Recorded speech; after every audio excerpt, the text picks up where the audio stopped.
Good morning प्यारे बच्चों। आज हम पढ़ने जा रहे हैं सुदामा चरित का दूसरा भाग। जब सुदामा श्री कृष्ण से मिलकर जाते हैं तो श्री कृष्ण के द्वारा भेंट स्वरूप सुदामा को कुछ भी नहीं दिया जाता है।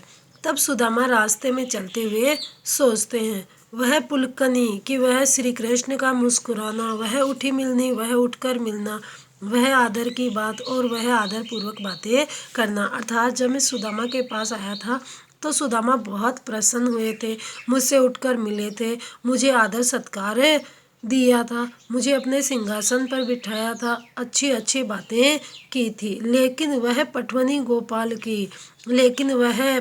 भेजना गोपाल की श्री कृष्ण का कि श्री कृष्ण का मुझे इस प्रकार से भेजना। किस प्रकार से? बिना दक्षिणा दिए, बिना भेंट दिए भेजना।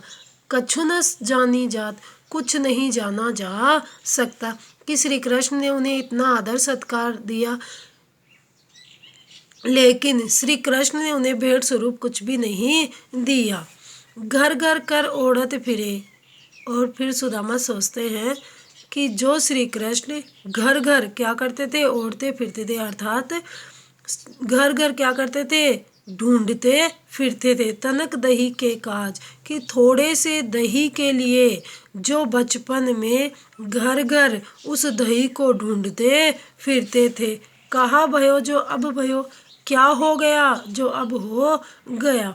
अर्थात क्या हो गया जो अब हो गया? अर्थात श्री कृष्ण पहले क्या करते थे? चोरी करते थे, दही चुराते थे, उसे सहेज कर रखते थे। लेकिन अब क्या हो गया?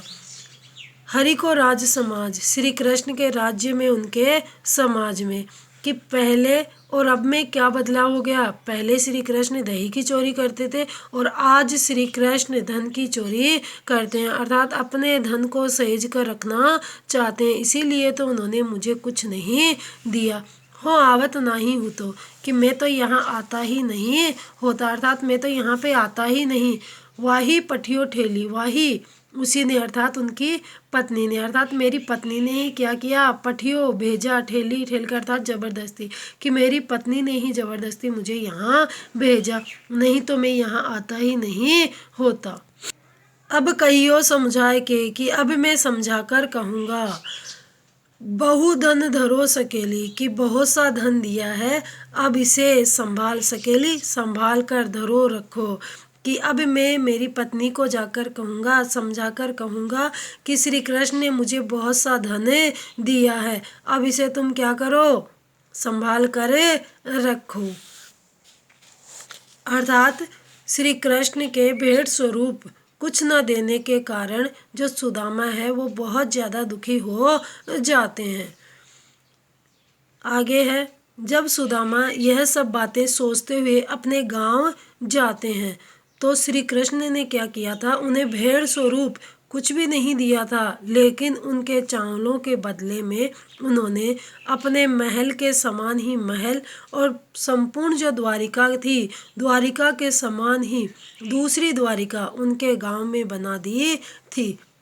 जब सुदामा वहाँ पहुँचते हैं तो क्या देखते हैं? वैसो ही राज समाज, कि वैसा ही राज्य, वैसा ही समाज बन गया है, कि वैसा ही राज्य और समाज बने गया। वैसे ही गज यानी कि हाथी, बाजी, घोड़े घने, बहुत ज़्यादा क्या है? हाथी और घोड़े खड़े हुए हैं। घने मन संभ्रम छायो, और मन में बहुत ज़्यादा क्या हो गया? भ्रम छा गया।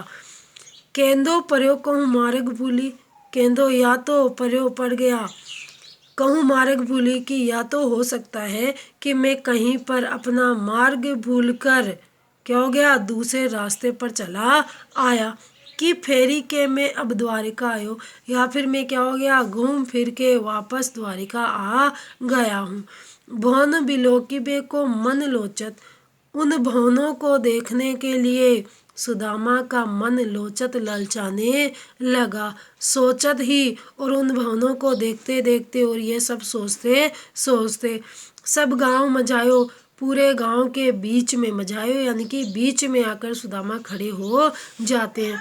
पूछत पांडे, यह सोचते हुए गांव के बीच में आ जाते हैं। पूछत पांडे फिरे सबसों, और फिर सुदामा क्या करते हैं? सबसे पूछते फिरते हैं, पर झोपड़ी को कम खोज न पाए, लेकिन अपनी झोपड़ी को वो कहीं ढूंढ नहीं पाए।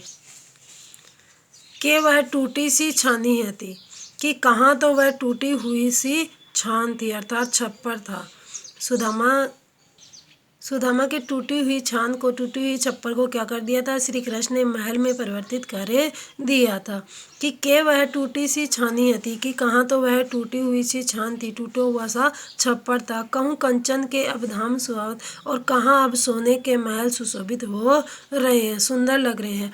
के पग में पनई न हती, कि कहाँ पर तो उनके पैरों में टूटी फूटी जूती भी, चप्पल भी नहीं थी।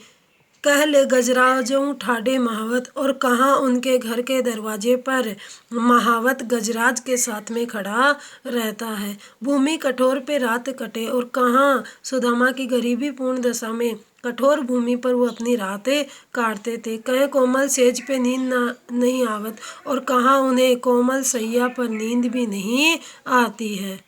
कहाँ के जुड़तो नहीं कोंदो सवा, कि कहाँ श्री कृष्ण के पास जाने से पहले उनके पास में एक वक्त का कोंदो सवा यानी कि साधारण जो भोजन है, साधारण भोजन भी नहीं जुड़े पाता था। प्रभु के प्रताप पे दाख न भावत, लेकिन आज श्री कृष्ण के प्रताप के कारण उन्हें दाख छुआरे अच्छे नहीं लगते, अर्थात जो किशमिश है वो भी उन्हें अच्छी नहीं लगती है। अर्थात श्री कृष्ण ने भेंट स्वरूप उन्हें बहुत कुछ दिया था, प्रत्यक्ष नहीं परोक्ष रूप में दिया था।